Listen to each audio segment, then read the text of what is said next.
Fiscal policy government के पास होती है। मॉनेटरी पॉलिसी के पास टूल कौन सा होता है, इंटरेस्ट रेट होता है, और फिस्कल पॉलिसी के पास टूल कौन से होते हैं, एक टैक्स एडमिनिस्ट्रेशन हो गया और सेकेंडली गवर्नमेंट स्पेंडिंग हो गया। ठीक है, मॉनेटरी पॉलिसी का ये होता है बेसिकली मकसद कि इकोनॉमी से हमें क्या करना है, जो मनी सप्लाई है, जो मनी की रोटेशन हो रही है कंट्री में, उसको हमने कम करना होता है with the help of interest rate. ठीक हो गया। और फिस्कल पॉलिसी को हमारा जो जो भी हमारा बना रहा है, तो गवर्नमेंट बना रही है, उसको मॉनेटरी पॉलिसी के पैरेलल होना चाहिए, यानी कि उसके अकॉर्डेंस होना चाहिए। मगर जैसे मैंने आपको कहा कि ये पॉलिटिशियंस के हाथ में होता है और उन्हें आगे इलेक्शंस भी जीतने होते हैं, तो वो फिर आखिरी जो ईयर होते हैं, 2-3 साल जो होते हैं, स्पेशली एक इलेक्शन ईयर, उसमें वो बहुत खर्चा कर देते हैं, प्रोजेक्ट्स वगैरह बना लेते हैं ताकि हमें ही वोट मिले। आ जाते हैं हम टाइप्स ऑफ फिस्कल पॉलिसी पे। फिस्कल पॉलिसी के दो टाइप्स हैं, एक है एक्सपेंशनरी फिस्कल पॉलिसी, दूसरा है contractionary fiscal policy. Expansionary policy जैसे भी आपने विटनेस किया होगा, कोविड-19 में पूरी दुनिया ने क्या किया, एक्सपेंशनरी फिस्कल पॉलिसी थी। ट्रम्प जो थे अमेरिका में, उन्होंने $3 ट्रिलियन का स्टिमुलस पैकेज दिया, हमने भी जो 100 बिलियन डॉलर का स्टिमुलस पैकेज दिया। तो इससे फिर क्या हुआ कि जब हमने गवर्नमेंट ने क्या किया या उन्होंने क्या किया कि लोगों के पास पैसा आया, जब लोगों के पास पैसा आया तो फिर वो क्या करेंगे, कोई ना कोई चीज़ परचेज करेंगे, परचेज करेंगे तो इकॉनमी रिवाइव होने में मदद मिलेगी। और ये इन्हीं यानी कि एक्सपेंशनरी पॉलिसी तभी की जाती है जब आप एक अनटूवर्ड सिचुएशन से डील करते हो, यानी कि किसी आप क्राइसिस में होते हो। जब आपका रिसेशन का टाइम है, जैसे आप 2008 में जो फाइनेंशियल क्राइसिस आया था उसमें हो गया, या कोविड-19 में होगा, या कोई ज़िलज़िला वगैरह आता है, या खुदा न खास्ता कोई भी मुसीबत आती है जिसमें हमारी इकॉनमी जो नॉर्मल परफॉर्म करती है वो नहीं कर पाती, तो उसमें हमें मजबूरन पूरी इकोनॉमिक्स को साइड करते हुए हमें एक्सपेंशनरी फिस्कल पॉलिसी पे जाना पड़ता है मजबूरी में। ठीक है, उसका यही होता है, एक्सपेंशनरी फिस्कल पॉलिसी में दो चीज़ें होती हैं, या तो आप टैक्स को कम कर दो। अब आप टैक्स कम करोगे तो जाहिर सी बात है, उसका मतलब ये कि ऑटोमेटिकली प्राइसेस क्या हो जाएंगे, कम हो जाएंगे, तो लोगों की एक परचेसिंग पावर जो है वो इंक्रीज हो जाएगी। या तो फिर आप गवर्नमेंट को क्या करना चाहिए, स्पेंडिंग ज़्यादा करनी चाहिए अपनी, यानी लोगों को तरफ पैसा जो है ट्रांसफ़र करना चाहिए। जैसे अब आपने देखा होगा एहसास कैश प्रोग्राम का 12,000 हुकूमत गरीबों को दे रहे थे, तो ये किसकी थी, गवर्नमेंट स्पेंडिंग थी गवर्नमेंट। या ये दोनों भी आप कर सकते हो। इस दफ़ा हमने दोनों किया था, कोविड-19 के टाइम में हमने दोनों, यानी टैक्सेस भी हम थोड़े से हमने कम कर दिए थे कंस्ट्रक्शन इंडस्ट्री पे, और गवर्नमेंट ने एक्सपेंडिंग भी बढ़ा दी थी। या आप अलग-अलग भी कर सकते हो या आप दोनों भी कर सकते हो। ठीक है, फिर आप आते हो कॉन्ट्रैक्शनरी पॉलिसी पे। कॉन्ट्रैक्शनरी पॉलिसी क्या होती है, जब मैंने आपको बताया, जब हमारी आपने विटनेस किया होगा, जब इमरान खान की गवर्नमेंट आई थी तो हमारी जो इकॉनमी थी उसका करंट अकाउंट डेफिसिट बहुत था, फिस्कल डेफिसिट बहुत था, तो इकॉनमी डेट ड्रिवन इकॉनमी थी हमारी। ग्रोथ तो थी, मगर उसमें फिर चांसेस थे कि इन्फ्लेशन भी बढ़ रही है हमारी। और जैसे आज अभी देखें हम, अभी भी हमारी इन्फ्लेशन क्या हो रही है, बढ़ रही है आहिस्ता आहिस्ता, जैसे ही हमारी इकॉनमी बूस्ट कर रही है, उस बूस्ट करने से फिर क्या हो रहा है, इन्फ्लेशन बढ़ रही है। अब ये हमारे पाकिस्तान की इकॉनमी तो खैर अपने मसले हैं, कुछ स्ट्रक्चरल फ्लॉज हैं, उसको फिर हम डिस्कस करेंगे लास्ट लेक्चर में कि स्पेशली पाकिस्तान इकॉनमी के साथ क्या मसला है। तो फिर जब अब इन्फ्लेशन बढ़ती है तो मैंने फिर क्या कहा कि आपको फिर या तो गवर्नमेंट मॉनेटरी पॉलिसी के पास भी टूल होता है कि वो इंटरेस्ट रेट बढ़ा दे, मगर गवर्नमेंट के पास जो फिस्कल पॉलिसी की तहत उसके ऑप्शन ये होते हैं कि आप टैक्स बढ़ा दो या अपनी जो है गवर्नमेंट स्पेंडिंग जो है उसको कम कर दो। जो आप डेवलपमेंट एक्सपेंडिचर करते हो या करंट एक्सपेंडिचर, जैसे आपने सुना होगा कि खान साहब आए थे तो उन्होंने कहा किफ़ायत शारी हो, ऑस्टेरिटी मेजर्स वगैरह हो, ये फिर होता है, इससे कॉन्ट्रैक्शनरी पॉलिसी में से है। अब आ जाते हैं कि जी कैपिटल रिसिप्ट्स क्या है।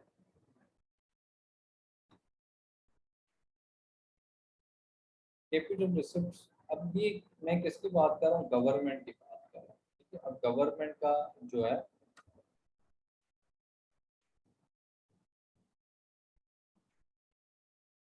अब हम आते हैं particularly fiscal policy in Pakistan. अब फिस्कल पॉलिसी जैसे मैंने आपको बताया कि deals with the revenue and expenditure, यानी कि गवर्नमेंट के पास दो ऑप्शन होते हैं, स्पेंडिंग और दूसरा उनके पास क्या होता है, टैक्सेस। अब ये दोनों डील किससे कर रही है, स्पेंडिंग किससे डील कर रहा है, एक्सपेंडिचर से, यानी हुकूमत का खर्चा। तो जो टैक्सेस वगैरह ये क्या है, हुकूमत का रेवेन्यू।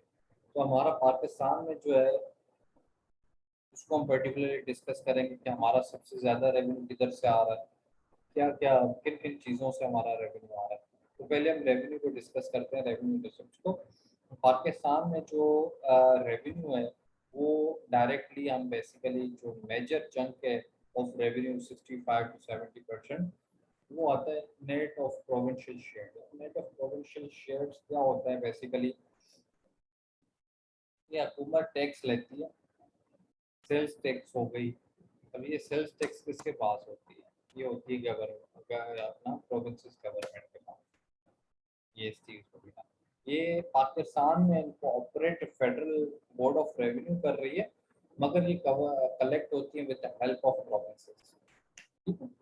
और ये फिर आगे हमारा एक कॉन्सेप्ट बना हुआ है अपना इधर है एक नेशनल फाइनेंस कमीशन एनएफसी, जो कि करंटली चल रहा है, 7th एनएफसी चल रहा है और ये 2009 में 9-10 में है।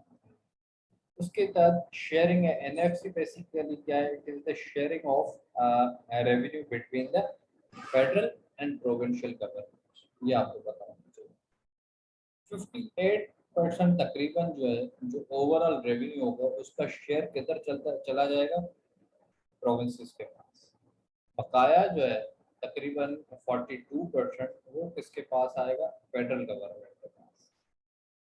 अब फेडरल गवर्नमेंट के जो एक्सपेंडिचर्स हैं वो भी बहुत ज़्यादा है, उसमें मेजर चंक जो है अपना आ जाते हैं 2 से 3। एक होता है डेट सर्विसिंग, जिससे वो पिछला डेट है, कर्जा है, उस पे इंटरेस्ट रेट या इंटरेस्ट या प्रिंसिपल अमाउंट वो सब कुछ क्या करने होते हैं, वापस देने होते हैं। और दूसरा फिर क्या है, उसका डिफेंस एक्सपेंडिचर हो गया। डिफेंस पे जितना भी एक्सपेंडिचर है हमारा वो हो गया तकरीबन हमारे 8 बिलियन डॉलर का, इन डॉलर टर्म्स हमारा $8 बिलियन डिफेंस एक्सपेंडिचर। फिर आ जाता है तीसरा डेवलपमेंट एक्सपेंडिचर। डेवलपमेंट एक्सपेंडिचर एक फिर प्रोविंसेस खुद भी करते हैं आफ्टर 18th अमेंडमेंट, और एक फेडरल भी करते हैं। ये उसका एक बड़ा मसला चल रहा है एनएफसी पे। हम कहते हैं फेडरल हुकूमत कह रही है कि अगर ये एनएफसी चला, काफ़ी एक्सपर्ट्स ने भी कहा, इकोनॉमिस्ट ने भी कहा है, अगर इसी एनएफसी के साथ आप चल रहे हो तो आपकी इकोनॉमी सस्टेनेबल कभी नहीं हो पाएगी, यानी आप कर्जों के दलदल से कभी नहीं निकल पाएंगे, ठीक है। तो फेडरल हुकूमत क्या करती है, वो बिलीव करती है, उसका एक एम होता है और ये होता भी ऐसे ही है कि जी हम जो शेयर दे रहे हैं प्रोविंसेस को, ये इतना यूटिलाइज नहीं कर पाएंगे, वो हमें वापस देते हैं। और हर साल यही होता है, जब से ये एनएफसी आया है तब से जो शेयर फेडरल कवर अपना प्रोविंशियल गवर्नमेंट को देती है तो वो उतना अंडर यूटिलाइज होता है। फिर वो at the end of year फिर वो क्या करते हैं, वापस देते हैं इसको, फेडरल गवर्नमेंट को वापस देते हैं कुछ। तो ये फिर क्या होता है, प्रोविंशियल शेयर होते हैं या प्रोविंशियल रेवेन्यू रिसीट्स होते हैं, तो फिर उसको वापस हो जाता है,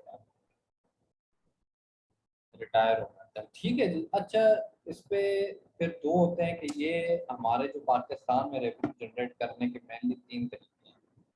मेनली वैसे बहुत सारे हैं मगर मेन क्या है, एक है टैक्स रेवेन्यू, दूसरा है नॉन टैक्स रेवेन्यू, तीसरा है सर चार्जेस। आया हम डिस्कस करते हैं टैक्स रेवेन्यू को। टैक्स रेवेन्यू क्या है, इसमें अंदर फिर दो और आ जाते हैं टाइप्स, इनडायरेक्ट टैक्सेस और डायरेक्ट टैक्सेस। डायरेक्ट टैक्स क्या होता है, ये होता है इनकम टैक्स। जैसे मैं गवर्नमेंट एम्प्लॉई हूँ तो गवर्नमेंट ने मेरे सैलरी के ऊपर, और सॉरी मेरी इनकम के ऊपर क्या लगा दिया, टैक्स लगा दिया, जो कि मेरे सैलरी पर्सन का कट के ही आता है। फिर जो दूसरे पर्सन या बिजनेस पर्सन हो या जो जितना भी कमा रहा है उसको अपनी इनकम से एक टैक्स है जो हुकूमत को देना होगा, ठीक है। 6 लाख से अगर किसी के ऊपर इनकम है तो उसको वो देना पड़ेगा, समझ रहे हैं आप। तो ये सीन है। दूसरा फिर होता है इनडायरेक्ट टैक्सेस। इनडायरेक्ट टैक्सेस में आपकी जीएसटी होती है, जनरल सेल्स टैक्स होती है। जैसे मैं अगर कोई भी चीज़ प्रोड्यूस अपना परचेस कर रहा हूँ, साबुन, पेस्ट, खाने की अशिया, कुछ भी परचेस कर रहा हूँ तो उस पर मुझे टैक्स देना पड़ता है, यानी वो भी ऑटोमेटिकली उसमें प्राइस में इंक्लूडेड होता है।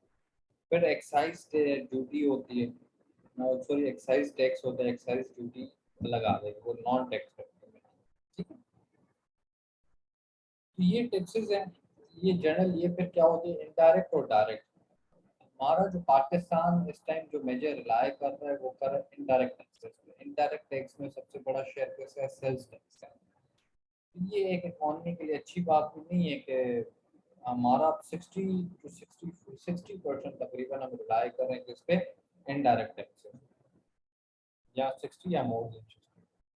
डायरेक्ट टैक्स हमारी कम हो गई। अब डायरेक्ट टैक्स से फिर क्या होता है, जो आपका एक फिस्कल पॉलिसी में जो टैक्स है ना, जिससे हमारे पास फिस्कल पॉलिसी के पास ये ऑप्शन होती है कि आप इक्विटेबिलिटी कंट्री में क्या करो, मेंटेन करो। एक होता है हमारा कॉन्सेप्ट होता है पॉवर्टी, दूसरा होता है इनइक्वलिटी। अब इनइक्वलिटी को कर्टेल करने के लिए हमारे पास एक ही ऑप्शन है गवर्नमेंट के पास, वो है टैक्स। टैक्स के फिर दो ऑप्शन होते हैं, रिग्रेसिव और प्रोग्रेसिव।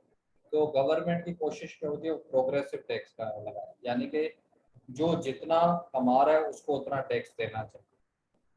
ठीक है, तो जब आप डायरेक्ट टैक्स ही नहीं ले रहे, डायरेक्ट टैक्स ही आपका कम हो गया, तो आपकी रिग्रेसिव हो या प्रोग्रेसिव हो फिर फर्क ही नहीं पड़ता, तो टैक्स आपको कोई दे ही नहीं रहा। ठीक है, तकरीबन हमारे आज की जो करंट डेटा है उस हवाले से हमारे 3